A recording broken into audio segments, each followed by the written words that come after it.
home in this Borneo rainforest marks the start of jungle daycare.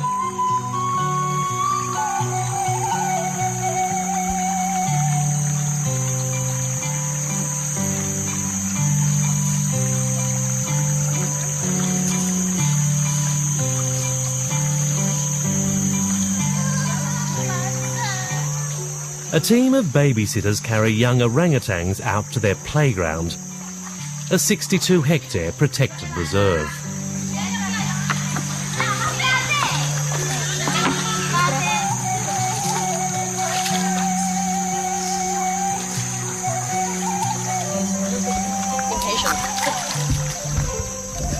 They love water. They'll spend the day learning the basic skills to one day survive in the wild.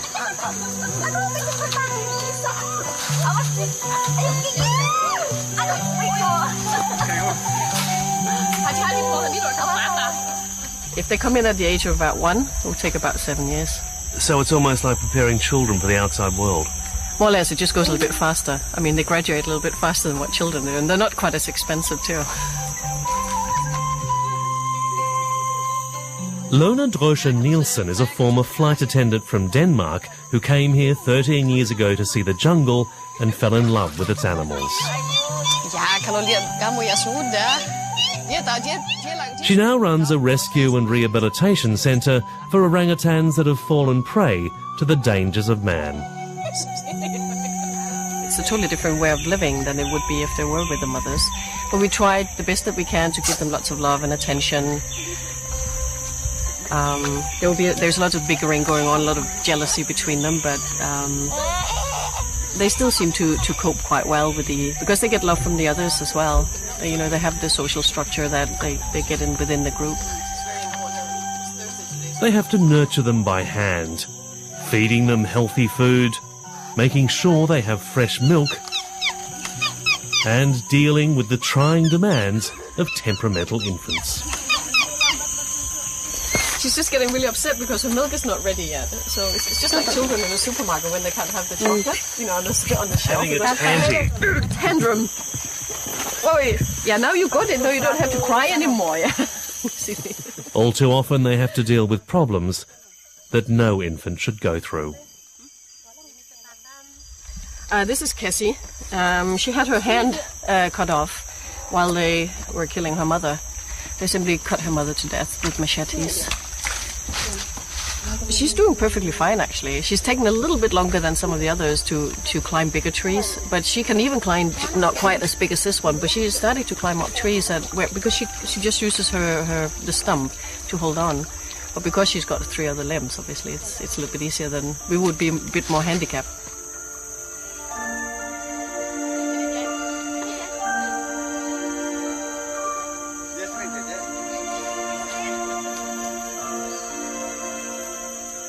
Now, as cute as these babies are, the sobering fact is that they're all orphans. Their mothers were killed by plantation owners who regard them as a pest.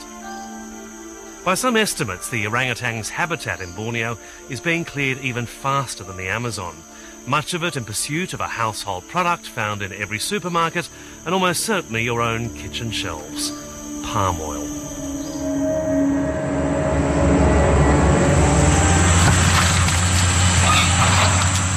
Every day, the province of central Kalimantan reverberates to the sound of bulldozed jungle.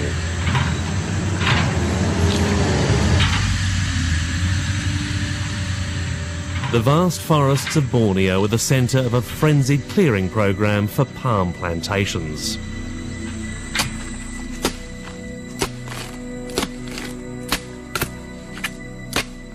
It's cheap to plant, quick to grow, and the wine-red fruit yields what many tout as green renewable oil, useful for everything from cooking oil to truck fuel.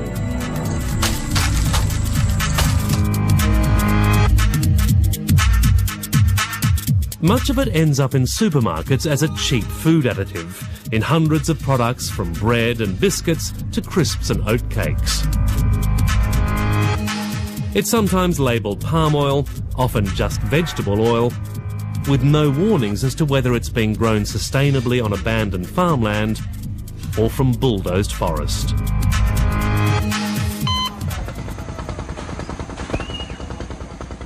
Few outside Borneo realise just how much damage has been done to the wildlife. Sinar Singam is a 73-year-old Dayak leader who grew up in the forests. He now fears the orangutans will disappear entirely. Hari zaman bihin pikir. Dulu itu kan dia tuh bebas aja hidup di hutan tuh, di padang kayu. Dia bikin rumahnya di atas kayu itu semua bisa kan. Tapi sekarang karena hutan gundul, jadi tempat berdiri rumahnya mereka di sana tuh di hutan tuh tidak ada ya. Hendak hati-hati sawit harus.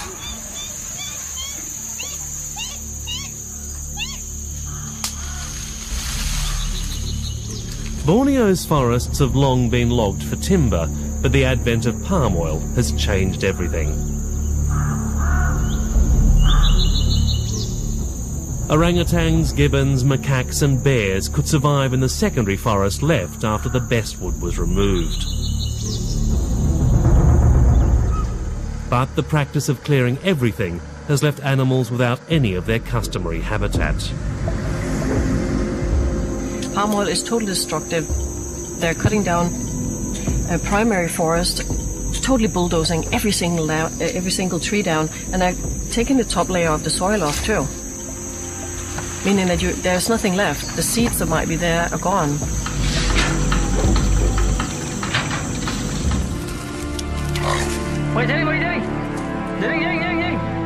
Environmental groups claim some 5 million hectares of the orangutan's habitat have been destroyed for palm plantations. When the forest disappears, instinct leads the apes back to what used to be their homes.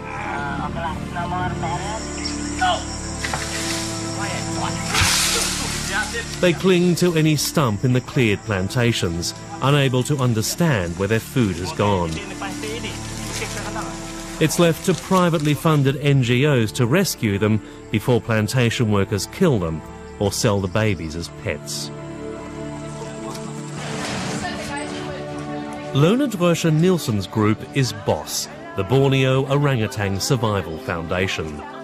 Surviving precariously on donations, it sends teams to drug and capture lost orangutans and eventually release them back into the wild. Mama Mosi! We now work with almost all plantations in central Kalimantan. Some are more willing to call us because it doesn't cost them anything. And for them, I guess they think it's a better image that they're at least trying to help the orangutans. This plantation, a 2-hour drive from the reserve, sees itself as a model operation. The manager, Johannes Budi Santoso, says it only grows palms on land that was already cleared. Pada daerah pinggiran dekat hutan, itu ada 1-2 orangutan ya.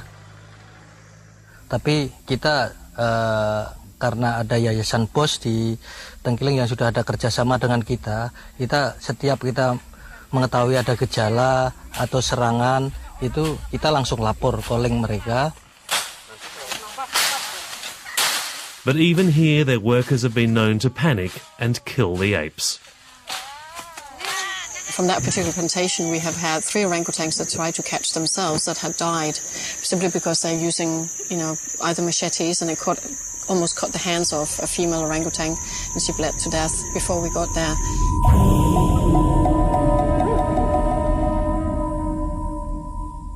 BOSS has compiled a horrific and ever-growing catalogue of the casualties of palm oil plantations.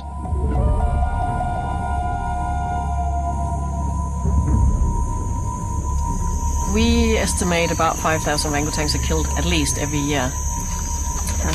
Another 5 or 6 years, if we don't watch out, if we don't do something now, the orangutan will be gone in the wild. So this is not a natural disaster, this is a human-caused disaster. And it's right now, it's like an emergency we have here now. It's really, really bad. As I say, thousands of orangutans are being killed. It's really, really, it's the saddest thing that you can imagine.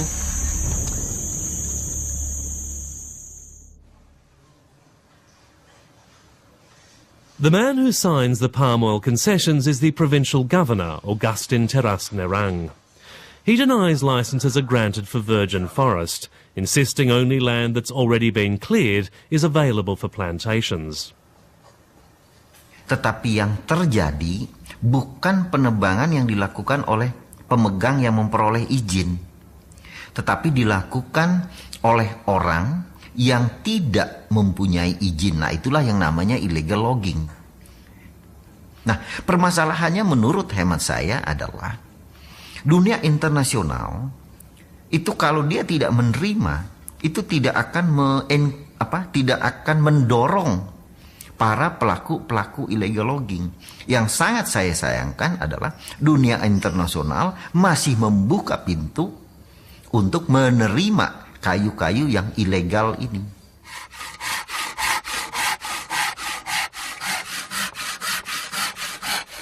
But Boss insists most concessions are given for primary forests, simply because companies pay more to get the timber as well.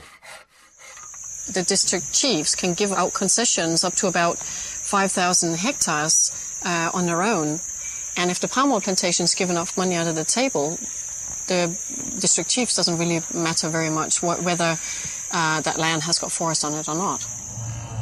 Didorong oleh kebutuhan ekonomi dan ketamakan. The lure of money has destroyed much of the traditional regard local people held for the jungle. Boss tries to counter it by teaching students of the dangers of uncontrolled development.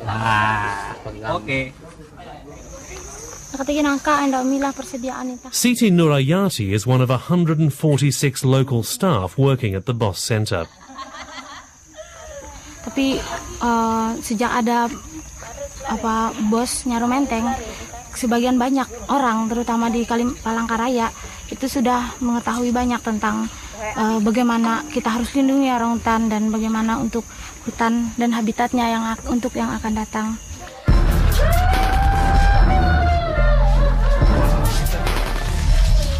But this amateur video of an orangutan named Pony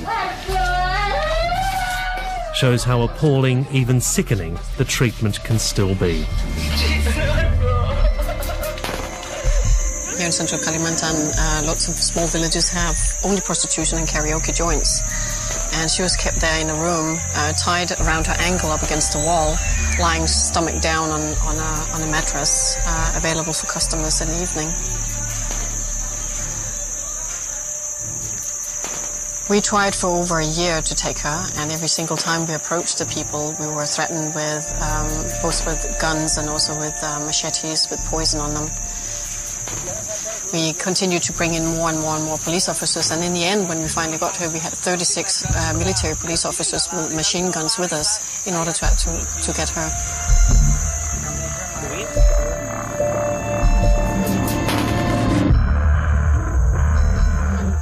Today, Pony remains shy and wary.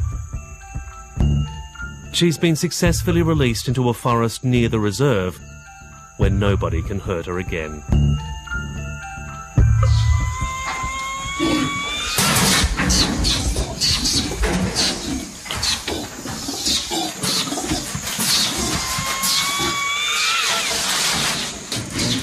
The scale of the problem has begun to overwhelm groups like Boss.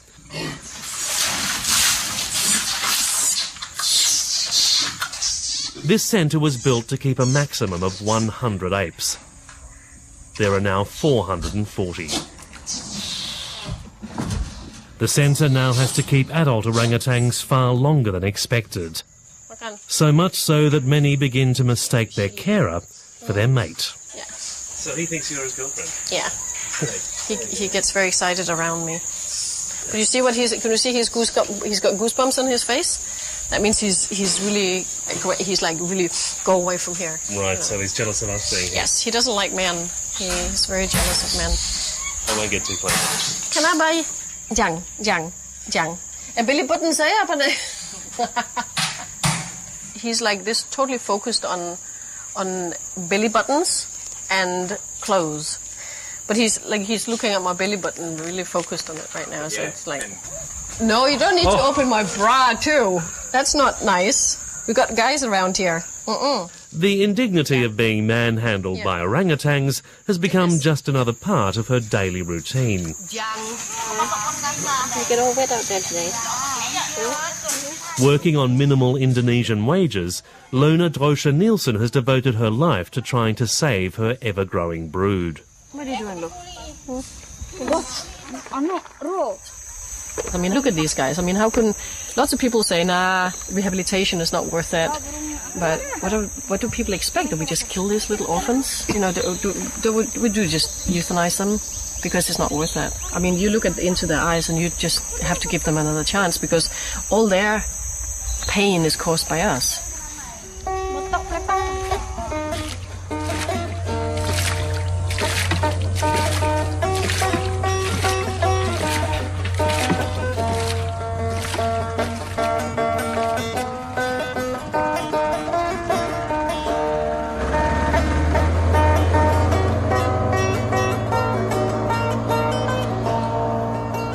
Lona's most ambitious and controversial project is to rehabilitate the orphans back into the wild.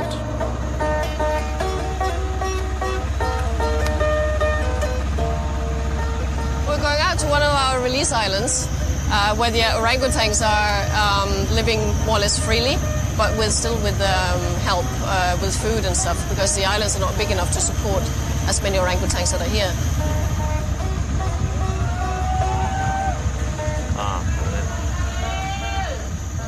Many scientists are sceptical that orphans raised in captivity can be successfully released. She's determined to prove them wrong.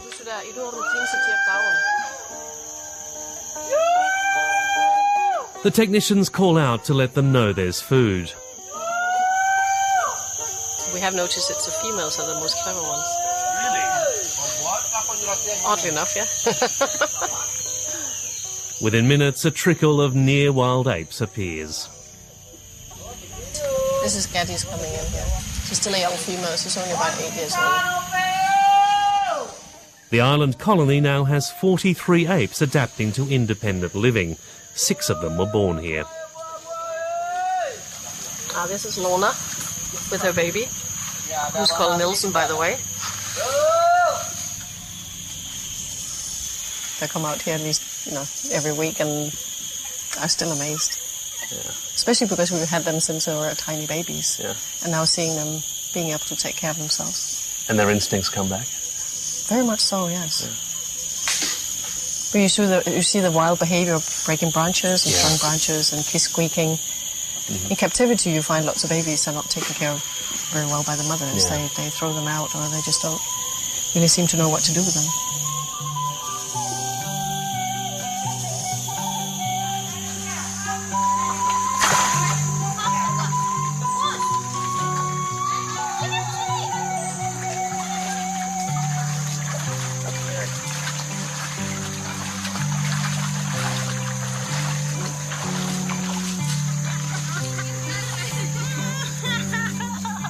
It will be years before most of these young ones can be released.